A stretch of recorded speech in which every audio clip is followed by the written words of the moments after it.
Assalamualaikum warahmatullahi wabarakatuh. Para insan BPJS Tenaga di seluruh Indonesia, bersama saya Ryan Buda. Selamat datang di podcast JRCC Corner edisi keempat pada hari ini Sabtu tanggal 17 Desember tahun 2022 dengan judul kegiatan bersama SPI Perkuat JRCC dengan tema yang menarik dan sangat penting untuk kita simak dan ikuti bersama, yaitu jaga jujurmu dan jaga timmu, di mana dengan menerapkan kejujuran akan menjaga tim kita untuk bekerja lebih tenang dan lebih berintegritas. Pada kesempatan yang berbahagia ini, Satuan Pengawas Internal mempersembahkan seorang narasumber yang sangat qualified. Kita tidak menghadirkan orang yang biasa-biasa saja, tetapi kita telah menghadirkan narasumber yang super dan luar biasa pada podcast kita hari ini. Bersama saya telah hadir narasumber yang akan memberikan penjelasan tentang apa itu kontrol, bagaimana kejujuran itu sangat berdampak pada pelaksanaan pengendalian kecurangan, dan bagaimana kontrol dan kejujuran dapat mencegah kecurangan. Saya ingin menyapa Bapak Subramaniam Anbanatan, MBA, SSI, JRCCA, CGRCOV, CGV, QRMP, QKM. Beliau disapa dengan nama panggilan Pak Nathan, seorang peneliti, penasihat, konsultan manajemen bisnis yang memiliki kompetensi kepemimpinan dan pengalaman yang kuat dan luar biasa dalam membangun transformasi dan budaya integritas, serta fungsi pengendalian yang berbasis pengetahuan dengan pendekatan holistik dan praktis. Pendidikan beliau adalah sebagai lulusan dari Master of Business Administration di Universitas Gadjah Mada, Yogyakarta, lulusan Sarjana Fisika dari Universitas Sumatera Utara, Medan. Saat ini sedang melaksanakan penelitian tentang GRC di Universitas Padjadjaran dalam program doktoral di Fakultas Ekonomi dan Bisnis. Beliau pemegang sertifikat GRC Certified Auditor atau GRC ECA, kemudian Certified GRC Oversight Professional atau CGRCOV dari LSP, Certified in Governance Professional atau CGP dari Badan Nasional Sertifikasi Profesi, kemudian Qualified in Risk Management Professional atau QRMP dari Badan Nasional Sertifikasi Profesi, dan Certified in Quality Management atau CQM dari Universitas Trisakti Jakarta. Pak Nathan, apa kabar? Baik, Pak. Sehat-sehat ya, Pak? Sehat, Pak. Selamat datang di JRCC Corner BPJS Tenaga. Kalau dari profil, beliau orang yang sangat kompeten untuk mendiskusikan tema kita hari ini. Membangun budaya jujur merupakan PR kita bersama, ya, karena budaya jujur nggak mungkin bisa diterapkan dan dirasakan dalam waktu yang sebentar. Perlu waktu dan proses yang panjang. Bagaimana meningkatkan kejujuran karyawan untuk mencegah kecurangan dan penyimpangan? Apa saja penyebab karyawan menjadi tidak jujur? Kemudian apa saja yang perlu dilakukan? Serta apa saja tantangannya? Dan bagaimana kejujuran dapat berdampak pada organisasi saat ini dibandingkan dengan masa lalu? Kita akan berdiskusi secara luas ya, dan lancar. Jadi langsung saja kita tanyakan ke narasumber kita. As a start, Pak Nathan, seperti kita ketahui saat ini bahwa tantangan dan tuntutan dari pergeseran paradigma untuk penerapan fungsi kontrol ya di masing-masing unit kerja, khususnya di kantor cabang di BPJS Tenagakerjaan itu dalam menjaga integritas dan kepatuhan itu semakin tinggi, Pak. Nah, menurut Pak Nathan, sebenarnya apa sih wujud kontrol itu, baik secara definisi dan fungsinya? Oke, makasih Pak Roy ya atas kesempatan ini. Bapak Ibu sekalian, kalau kita berbicara tentang kejujuran, fairness ya, mungkin kalimat ini bukan kalimat yang baru kita kenal. Kejujuran sudah menjadi isu bahkan beberapa ratus tahun yang lalu gitu. Tapi apa yang terjadi dengan kejujuran? Sebenarnya untuk menjadikan seseorang jujur itu bukanlah hal yang sulit. Tapi di satu sisi ini melibatkan banyak orang. Nah, boleh kita katakan begini, Pak. Kondisi kita sekarang, Pak, dalam kondisi yang bergeser gitu ya, dinamika lingkungan bisnis luar biasa. Mari kita lihat satu persatu. Pertama, komposisi organisasi hari ini. Kalau kita lihat kaum senior dan kaum milenial. Jadi kalau kaum senior saya nggak mau bilang kaum kolonial ya, nggak menarik. Jadi kita bilang gini, kaum senior itu saya lebih suka mengistilahkannya selenial. Selenial. Selenial tuh seniornya milenial. Ah gitu Pak ya. Jadi ada dua, satu seniornya milenial, satu lagi milenial banget gitu ya. Nah kalau kita lihat di BPJS kan sudah melebihi 70% Pak ya. Artinya kita bisa melihat bagaimana pola kejujuran itu akan terwujud. Itu satu sisi. Sisi kedua kita lihat kegiatan kita di lingkungan usaha, tentu BPJS ini, tentu ketenaga kerjaan dalam hal ini tidak terlepas dengan dinamika para peserta kan gitu. Peserta kita berbagai macam.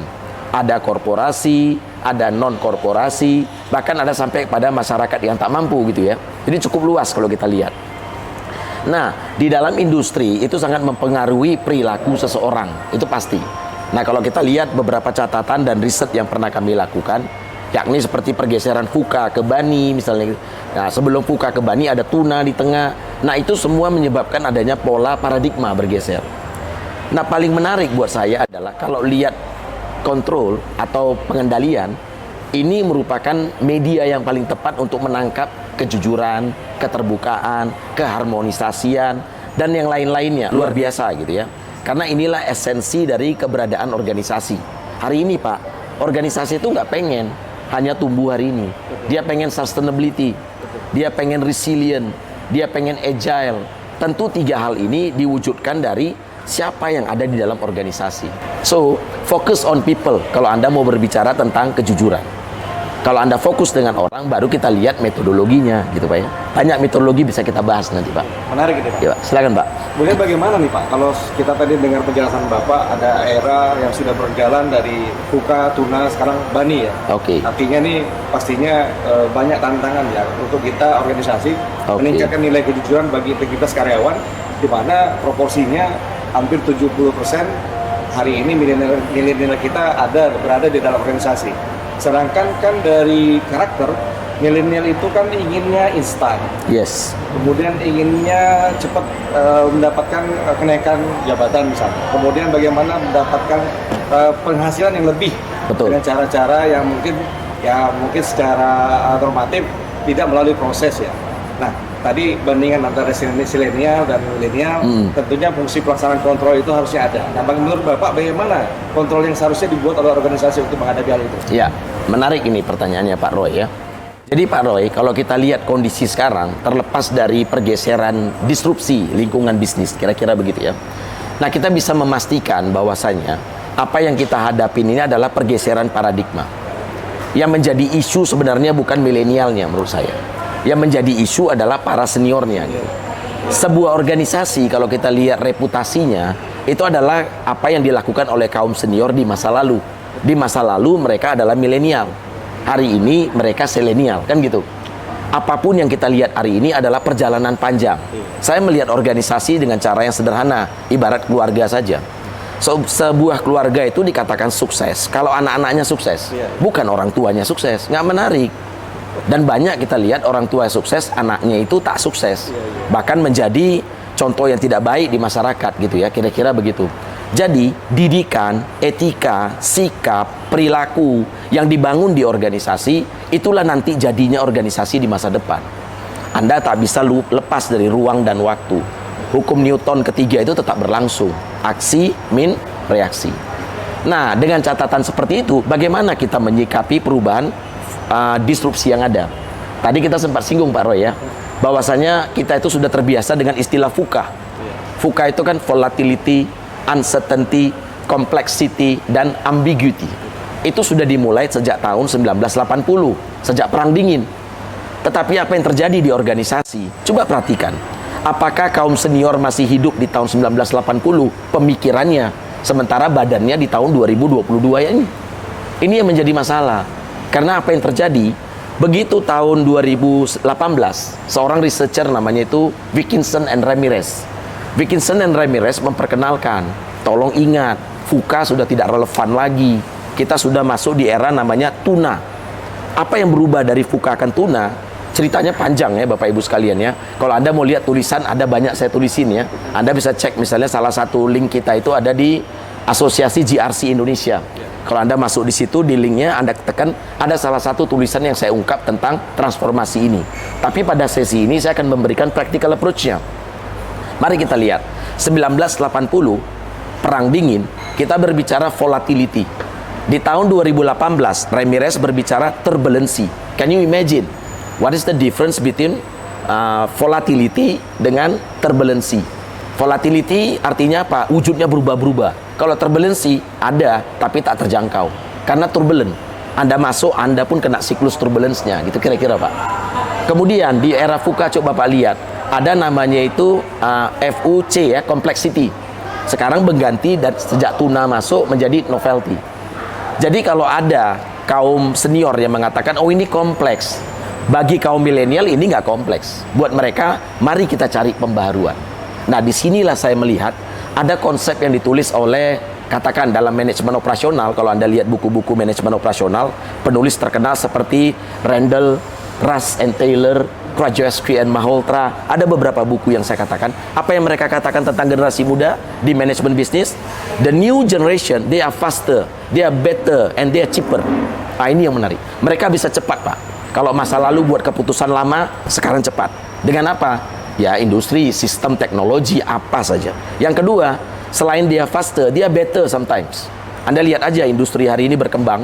Kaum milenial membuat industri itu berkembang cepat. Startup company, walaupun startup company banyak juga yang hancur hari ini gitu ya. Karena masih berpikir di tuna.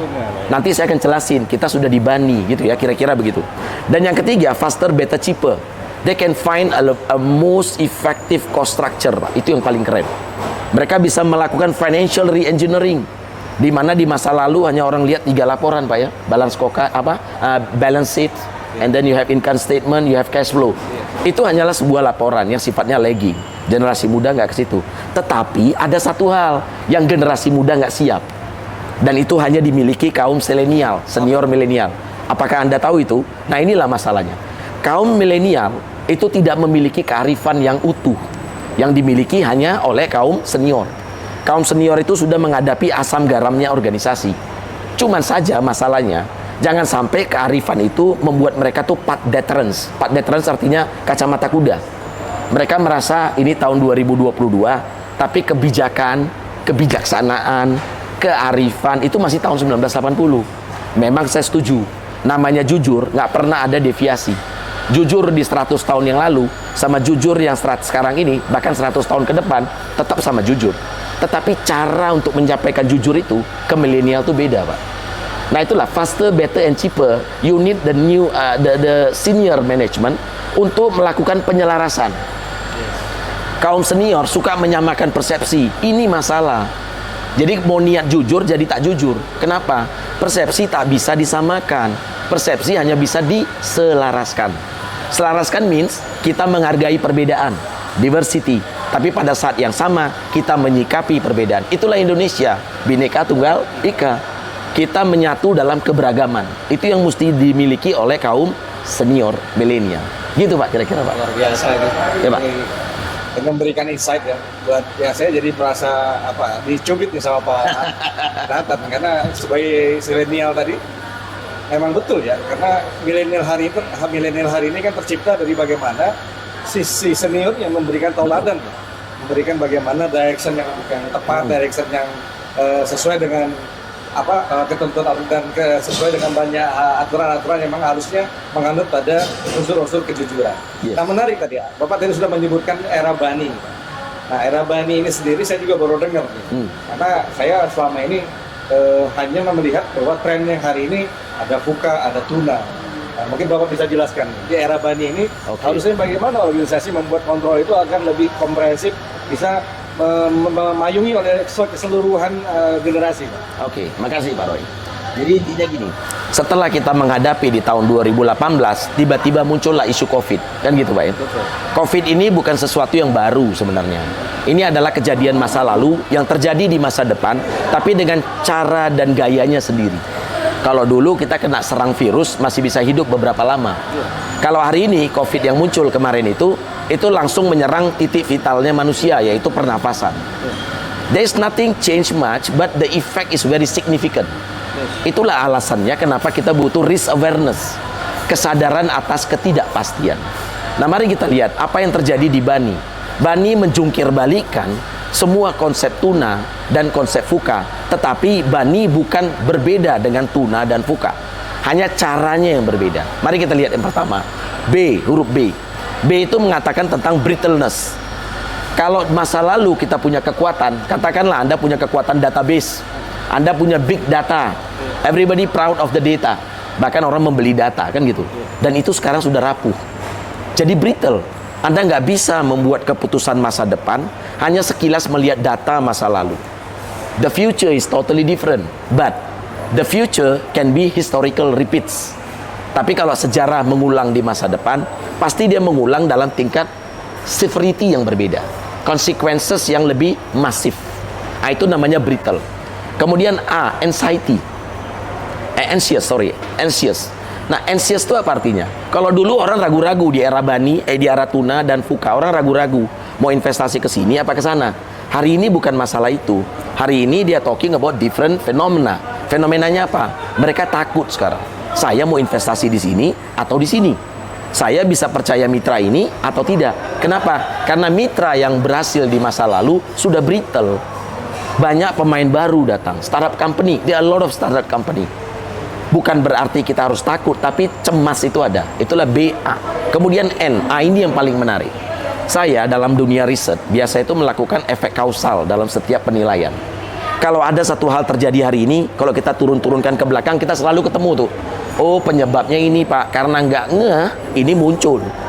Di dalam era non-linearity, kadang-kadang hal terjadi di saat ini, kita nggak tahu dari mana datangnya ini. Kok bisa tiba-tiba nongol? Ambil contoh lah ya, kepikir nggak ya orang menggunakan sistem penjualan, membeli sayur, buah itu harus ke pasar, tiba-tiba keluar sayur box. Kalau kita pastikan sayur box dari mana ya datangnya, kok bisa diantar sayur buah yang segar ke rumah kita? How they can come it? Tentu bukan berarti tidak beralasan, cuman tidak linear. Anda harus cari, itu yang namanya non-linear. Berbagai hal yang terjadi, Bapak Ibu sekalian, misalnya apa yang terjadi? Coba lihat, siapa yang menjadi pemenang di masa lalu belum tentu menjadi pemenang di masa depan. Persepak bolaan sudah membuktikan pada Anda. Anda terbingung-bingung melihat pemain-pemain terkenal itu malah udah pulang hari ini. Orang-orang yang kita anggap, wah ini pasti yang menjadi tulang punggung kemenangan, enggak juga tuh. Coba lihat, bisnis mana yang maju hari ini? Hari ini Pak, untuk sukses, Anda tak perlu punya kesuksesan di masa lalu. Walaupun Anda mengalami banyak disrupsi. Siapa pemainnya? The millennial are the players. Tapi kalau para selenial mendukung milenial untuk menjaga kearifan, maksud saya gini, Anda boleh pakai teknologi siapa saja Pak, Anda boleh menggunakan metodologi siapa saja, tapi jangan lupa, kita bangsa Indonesia, bisnis kita harus kearifan Indonesia, apalagi BPJS sebagai salah satu social security Pak ya. Di aturan yang kita lihat di ISA guideline saja, itu udah diatur bagaimana peran direksi, bagaimana peran aktivitas spesifik, itu banyak sekali. So it's done with non-linearity. Dan I yang terakhir, incomprehensible. Itu yang menunjukkan hari ini tak ada yang cukup. Apapun yang Anda rasa Anda cukup di masa lalu, tak cukup Pak hari ini. Contohnya apa Pak? Resource and capability. Apakah sumber daya kita sekarang bisa masuk di masa depan? Belum tentu. Itu kira-kira Pak, gambaran dari Bani. Itu diterbitkan di tahun 2020 oleh seorang penulis namanya Stephen Meyer Pak, dari Harvard Review Business. Itu kira-kira Pak. Ini kalau saya melihat, merefleksikan antara penjelasan Pak Nathan, kalau boleh kami izinkan saya beranalogi dengan pertandingan pada Piala Dunia, tampaknya agak mirip-mirip dan melihat kenyataan yang terjadi ya. Contoh saja kalau kita bicara hari ini negara-negara di Piala Dunia yang diunggulkan, sebut saja ada Neymar ya, di pemain dari timnas di Brazil. Kemudian ada juga kalau kita mengenal, siapa yang nggak kenal CR7 ya, Ronaldo di Portugal. Nah, artinya nama besaran mereka tidak terbukti, hari ini masih tetap bisa menang bertanding. Hari ini di final, bahwa justru pemain-pemain timnas yang di dalamnya pemain-pemainnya mungkin tidak terlalu diunggulkan, malah justru bisa menempati tiga besar di semifinal bahkan final nanti. Ini luar biasa Pak Nathan. Kita lanjut Pak. Nah, silakan Pak. Sekarang kalau saya mau menarik konteks hari ini bahwa 2 tahun terakhir dunia mungkin secara keseluruhan terkena dampak dari COVID-19. dan akhirnya kita harus menggunakan cara-cara baru ya dalam era new normal. Dulu di tahun 2019 sebelum 2020 kita masih berinteraksi. Yes. Namun sejak COVID melanda 2020 hingga 2 tahun terakhir di 2022 menjelang, kita masih menggunakan akhirnya dengan pembatasan-pembatasan. Termasuk pola kerja kita hari ini semua, termasuk di BPJS Tenagakerjaan, menggunakan pola WFH. Yes. Nah, ini tentunya berdampak juga pada fungsi kontrol. Yes. Ketika tadinya kita bekerja on-site, bertemu langsung secara fisik, ya kan? Yes. Secara sosial melihat, bisa mengamati, tiba-tiba kita bekerjanya menggunakan media. Betul. Online. Nah, menurut Bapak, bagaimana kita bisa beradaptasi ya kondisi hari ini agar fungsi kontrol tetap berjalan walaupun eranya waktu itu kita bergeser menjadi era yang bekerja secara work from home. Yes. Makasih Pak Roy. Jadi intinya gini, terkadang dalam menghadapi satu masalah, sometimes you took at the very common things gitu. Banyak orang seperti itu Pak. Dan bahkan kalau saya diskusi dengan para direksi dan komisaris gitu Pak ya, mereka itu mungkin membandingkannya, oh ini Pak gara-gara WFH sekarang lebih banyak. Pak, ini gara-gara adanya COVID Pak. Gitu. Ada satu hal yang perlu kita pahami tentang kearifan dalam kehidupan. Kita lahir di dunia ini bukan untuk menghadapi steril, yang bersih, yang rapi, enggak. Kehadiran kita di dalam organisasi, tentu pimpinan dalam hal ini, mulai dari pimpinan terbesar sampai middle lah saya katakan gitu ya. Itu adalah untuk menghadapi sesuatu yang chaos. That's why people need managers. Managers mean you manage the works. Kalau pekerjaan sudah baik, untuk apa manager? Tapi kalau COVID jalan, that is part of our life. Karena hidup kita itu tidak pernah mengatakan kita akan nyaman sepanjang masa. Enggak. Tetapi sebagai insan yang memimpin, saya ambil level manager saja. Manager itu harus bisa melihat tanda-tanda akan perubahan. Kapan dia bisa melihat tanda-tanda perubahan? Kalau dia passion dengan pekerjaannya. Jangan badannya di pekerjaan, pikirannya nggak di pekerjaan. You cannot match that thing. You cannot cheat the universal. Karena dunia ini selalu memperhatikan kita. Nah, begitu terjadi era kenormalan baru, saya juga mendapat tantangan. Karena saya tak terbiasa menggunakan Zoom. Saya tak biasa menggunakan media-media online untuk memberikan paparan, hasil kajian, bimbingan gitu Pak, atau konsultasi gitu ya. Tapi hari ini the media, online media is part of my life. Saya harus belajar dengan kaum milenial.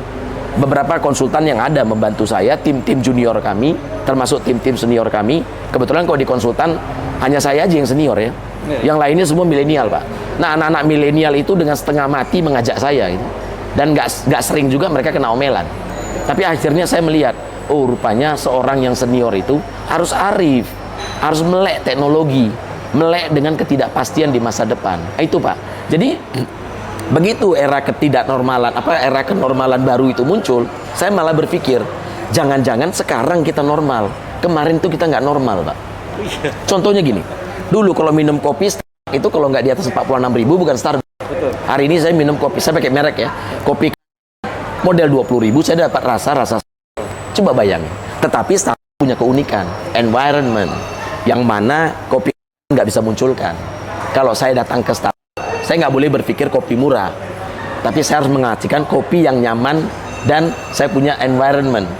Once you come to a coffee shop, what do you feel first? It's not about taste of the coffee, but the smell of the coffee. Jadi manusia itu kalau Anda ingin menggiring, the smell you take first. Setelah penglihatan mereka, baru mereka taste the real thing. Sama halnya dengan kejadian kita bekerja hari ini. Kenapa terjadi span of control? Span of control means terjadi gap antara apa yang kita harapkan dengan apa yang terjadi. Coba perhatiin, yang membuat kita itu tidak melek pengendalian, apakah kaum milenial atau kaum selenialnya, atau dua-duanya? Bisa terjadi. Jangan selalu mengatakan ada pekerjaan bermasalah dan Anda katakan, oh ini tim ini masalah, tapi Anda nggak lihat. Out of that, you have a role there. Why you know now? Harusnya kan kalau ada span of control yang tidak tercapai, harusnya seorang pemimpin atau manajer, dia udah lihat tanda-tandanya. Tapi kalau semua dia serahkan, at the end of the day, you say the millennial is not working well. Millennial is no problem Pak. They are grasshopper. Hari ini mereka kerja di sini, besok mereka loncat di sana. Everybody will accept them. Apalagi mereka bekerja di BPJS Tenaga Kerja. Orang tahu berapa besar BPJS Tenaga Kerja Pak. Siapa sih kalau alumni BPJS tenaga kerja tidak diterima di perusahaan lain? Rasanya susah sih ya. Kira-kira begitu, Pak. Nah, inilah yang mesti kita siapin. Artinya, it is not about the millennial. It is about ourselves again, gitu ya. Bagaimana fungsi kontrol itu kita bikin. Begitu dia ada di work from home, it means span of control diganti. Jangan menggunakan kontrol-kontrol yang biasa. Bagaimana caranya kita melihat? Bukan masalah mereka absensi yang penting, udah nggak menarik. Output mereka terhadap ruang dan waktu yang Anda berikan. Katakan, seorang bekerja 8 jam. Ada nggak KPI yang mengatakan tentang keefektifan penggunaan waktu 8 jam? Ada nggak? Kalau KPI itu tidak ada, gimana mau kontrol? Apakah Anda kontrol harus telepon? Kalau dia jawab, berarti dia ada. Enggak. Kasih mereka kebebasan. Millennial need something like freedom. Tetapi ada kearifan yang mesti Anda kunci. Mereka tuh mudah kok diajak kearifan. Nah, ini saya berani ngomong gini karena kami coba, Pak ya, di beberapa perusahaan. Sometimes it works, sometimes not work. Tapi yang bikin nggak jadi, Pak, rata-rata gara-gara seniornya, Pak. It's not about them. Gitu, Pak, kira-kira, Pak. Iya, ini 2-0 nih. Kata saya. Saya sebagai ya mungkin masuk ke kalangan generasi milenial ini merasa tercubit lagi untuk 2 kali. Bahwa ternyata peran manajer hari ini tentunya harus menjadi tauladan ya. Kenapa hari ini milenial mungkin terlihat menurut asumsi dan anggapan kita punya potensi lebih besar ya berkaca ya bermuhasabah. Kita ya saya pribadi Pak ya sebagai milenial harus bercermin berarti. Ini menarik Pak. Jadi ini menjadi bagian pembelajaran buat kita juga ya para leader ya, pada manajerial yang memang punya fungsi melakukan kontrol pada tim di bawahnya. Nah yang menarik begini Pak, era Bani ini tadi Bapak sebut juga memunculkan modus-modus baru kejahatan Pak. Contoh misalnya hari ini ada profesi percaloan. Kalau kita bisa sering memerhatikan media sosial, ya kalau kita bisa sebut merek ya, ada Facebook, ada Instagram, banyak jasa-jasa yang menawarkan cara-cara agar bisa melakukan misalnya contoh kalau kita klaim misalnya melalui jasa calo, kemudian mencoba untuk bagaimana mendekati ya kan mendekati karyawan kita misalnya. Nah, kalau kami melihat ini menjadi bagian yang harus sudah dimitigasi. Kira-kira menurut Pak Nathan nih, bagaimana kita sebagai karyawan menyikapi kehadiran calo yang menawarkan kerjasama untuk melakukan kecurangan? Yang mungkin nanti dampaknya ke depan bagi institusi bisa meruntuhkan reputasi. Nah, jadi ini menarik. Kadang-kadang saya berpikir kenapa ya ada calo gitu. Terakhir saya berpikir secara holistik. Calo ada karena kita kasih kesempatan mereka. Intinya kita yang kasih kesempatan sebenarnya. So, the most problem you have is within you. Jadi kita harus selesai dengan diri kita dulu. Kalau kita sudah selesai dengan diri kita, maka pihak lain itu susah ganggu kita. Mari kita lihat. Zaman percaloan itu sudah mulai ratusan tahun yang lalu. Mulai dari abad perdagangan. Muncul tiba-tiba. Bukan. Tapi mereka muncul dengan karakteristik-karakteristik yang mengikuti perkembangan zaman. Kita sekarang di era digital, industri 4.0. Tapi hati-hati, Anda bukan di industri 4.0 aja. Anda ada di social 5.0. Anda ada di government 3.0. Dan Anda ada di terorisme 3.0 hari ini. Jadi kami mempelajari dari riset ini, ternyata terorisme itu berkembang, Pak. Dulu terorisme itu adalah seseorang taruh bom di badannya dan dia meledak. Dan that guy die. Hari ini beda. Saya boleh mengatakan COVID itu adalah perang dunia ketiga, di mana senjatanya adalah nanoteknologi. Saya nggak tahu siapa yang mengeluarkan senjata itu. Tapi COVID itu tak mungkin muncul begitu saja. Ada yang mereka rasa. Karena kok pasti banget ya bisa nyerang paru-paru ya. Hebat sekali kan. Karena COVID tidak punya pemikiran seperti manusia, kecuali manusia yang menempatkan pikirannya ke COVID, kan kira-kira gitu. Nah, terlepas dari kasus itu, kenapa ya sampai kita baru nge kalau ada atau fraud lah, saya bilang Pak ya, saya ambil contoh fraud ya, penipuan gitu ya. Fraud atau adanya corruption abusement gitu Pak ya, muncul. Kenapa ada? Menurut kami, dari hemat kami adalah, kalau kita berbicara mengelola risiko, harusnya itu nggak ada dong. Coba kita lihat, kita punya kelola risiko? Punya. Bahkan mungkin banyak orang bangga dengan maturitas risikonya. Terlepas dari cara mengukur maturitas, Pak ya. Yang menurut kami, dari hemat saya, banyak ketidakpastiannya. Karena banyak yang maturitasnya tinggi, tapi cash flow-nya berdarah-darah. Banyak yang kepatuhannya tinggi atau GCG skornya luar biasa. Tuh ada pimpinan yang OTT juga kok. Kenapa hal ini terjadi? Menurut kami yang paling menarik adalah kendalikan proses bisnis Anda. Itu paling menarik. Apakah kita melek nggak dengan proses bisnis? Kalau kita pegang proses bisnis kita, katakan Anda menggunakan kanvas model lah. Kanvas model itu diperkenalkan oleh Oyster and Pickner. Bukan sesuatu yang baru. Ini sesuatu yang sudah lama kami lakukan kajian itu. Bahkan dalam kajian risiko, Pak. Ada namanya itu, Pak, di risiko itu lingkup, konteks, dan kriteria, Pak. Sebelum kita mengidentifikasi risiko. Biasanya, lingkup itu sering saya kaitkan dengan kanvas model. Kenapa? Karena di situ ada value proposition. Contoh sederhana gini. Ambillah di BPJS. BPJS punya beberapa direktorat, Pak ya. Ada kepesertaan, ada pelayanan, ada investasi, ada keuangan, ada strategis, dan ada juga pengurusan SDM. Coba tanya dengan salah seorang yang ada di direktorat. Misalnya saya ambil contoh direktorat pelayanan. Saya panggil satu orang, Mas atau Mbak, gitu lah kira-kira ya. Saya panggil. Coba jelasin ke saya apa yang menjadi value proposition Anda di direktorat pelayanan. Bisa jawab nggak? Coba perhatiin. Mereka ngerti nggak arti dari value proposition? Kalau mereka nggak ngerti, bukan salah mereka, tapi siapa yang memimpin mereka itu yang menjadi utama. Kadang-kadang kita beda melihat antara nilai dan nilai-nilai. Dua dunia yang berbeda nih, Pak. Bukan masalah singular atau plural. Berdasarkan riset yang ada, kami melihat nilai adalah satu domain. Nilai-nilai adalah domain lain. Nilai-nilai itulah nilai-nilai luhur yang dipegang oleh organisasi. Namanya nilai-nilai. Kalau BUMN terkenal dengan akhlak, gitu Pak ya. Kalau di tempat kita, karena kita badan, kita juga punya nilai dan budaya. Itu namanya nilai-nilai. Tetapi nilai-nilai ini harus bernilai.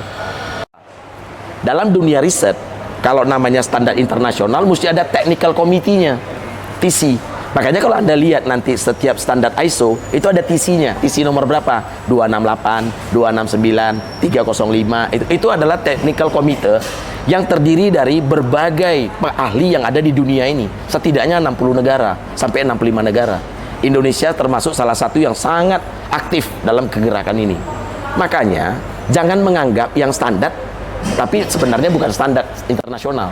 Tapi salah nggak kalau saya menggunakan KOSO? Enggak salah. Karena dia adalah referensi. Paling tidak dia memperkaya, disesuaikan dengan kebutuhan Anda. Ada KOSO IRM, ada KOSO juga internal control gitu ya. There's no problem with that. Tetapi yang diakui standar internasional adalah ISO. Walaupun orang keuangan sepertinya, kalau saya pakai tanda petik, mendewakan KOSO. Ya ini persepsi yang mesti kita jaga. So sekali lagi Pak, kenapa ada calo? Because we do not understand about our process business. We do not know about our value proposition. Karena dari value proposition lah lahir KPI yang terukur dalam metriknya. Nah, direktorat yang ada di tempat kita, strategis, perencanaan strategis, dan evaluasi strategis, selayaknya harus bisa mengaitkan antara yang pertama namanya adalah KPI, yang kedua namanya adalah value proposition. Kira-kira gitu, Pak. Baik, Pak Nathan. Nih, sebelum saya simpulkan ya, untuk kegiatan podcast kita pada hari ini, mungkin closing statement dari Pak Nathan. Oke. Nah, closing statement saya begini, Pak. Ini salah satu hal yang paling menarik ya dalam setiap podcast ya. Karena ini merupakan resume gitu ya. Kadang-kadang bikin resume itu susah ya. Tapi enggak apa-apa, saya coba membuat dengan bahasa yang sederhana. Kira-kira gini, Pak. If you want to talk about control, it is about you first. Jadi pengendalian itu Anda udah selesai nggak dengan diri Anda untuk melakukan pengendalian di bidang kerjaan Anda saja dulu. Kalau di tempat unit kerja Anda sudah memastikan fungsi kontrol berjalan, maka Anda harus pastikan kerangka apa yang Anda pakai. Bagaimana metrik pengendaliannya? Apakah metriknya selaras nggak dengan KPI direksi? Itu satu itu Pak. Yang kedua, Anda harus pastikan juga kesiapan sumber daya dan kapabilitas di unit kerja. Apakah kita memiliki sumber daya dan kapabilitas yang mumpuni untuk melakukan kontrol terhadap dinamika ke depan? Nah, itu yang paling menarik. Yang ketiga yang paling menarik, setiap kita adalah pemimpin. Siapkan diri menjadi seorang pemimpin. Kalau Anda menjadi pemimpin, berarti Anda sudah selesai dengan diri Anda. Kalau Anda sudah selesai dengan diri Anda, berarti Anda mengejar dua hal. Satu, profesional. Kedua, integritas dalam berpikir, berucap, dan bertindak. Kira-kira itu, Pak. Singkatnya gitu ya, kalau dirangkum. Luar biasa ini. Kalau saya boleh kasih plus 11 jari, ini 11 jari buat Pak Nathan ya. Baik, Jadi teman-teman semua, rekan-rekan insan BPJS Tenaga seluruh Indonesia, tadi dengan closing statementnya Pak Nathan ya, ini menjadi bagian yang bisa merefleksikan diri ya buat kita semua. Dan mungkin kayak saya menambahkan simpulan lah ya dari apa yang kita hari ini diskusikan. Pertama, bahwa pada era kenormalan baru ya telah mengalami perubahan yang cukup signifikan, menuntut adanya wawasan yang lebih luas terhadap dinamika lingkungan bisnis ya. Ini ditandai sudah ada transformasi era. Ada era VUCA ya tadi dijelaskan, kemudian ada juga era tuna. Kemudian hari ini kita masuk ke era Bani ya. Dimulai sejak tahun 2020 bahkan diperkenalkan oleh tadi disebut Stephen Grabmaier. Sehingga hari ini era Bani itu telah mendorong implementasi tata kelola yang lebih terstruktur tentunya, sistematis, sehingga kebutuhan untuk menerapkan fungsi kontrol dari pengendalian itu harus menjadi sebuah keniscayaan yang tidak dapat diabaikan begitu saja.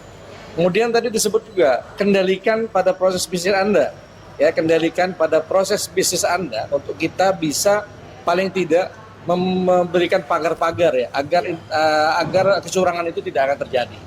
Tadi disebut dari dalam kasusnya Calok ya, bahwa kalau kita sendiri tidak selesai dengan proses bisnis kita, ya kita pasti tentunya akan ada celah-celah yang membuat pihak luar bisa masuk ya untuk mempengaruhi karyawan kita berbuat curang.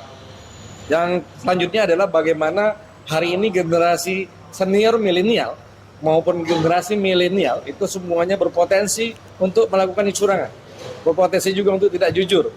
Kuncinya adalah milenial hari ini terbentuk dari kaum senior milenialnya itu sendiri.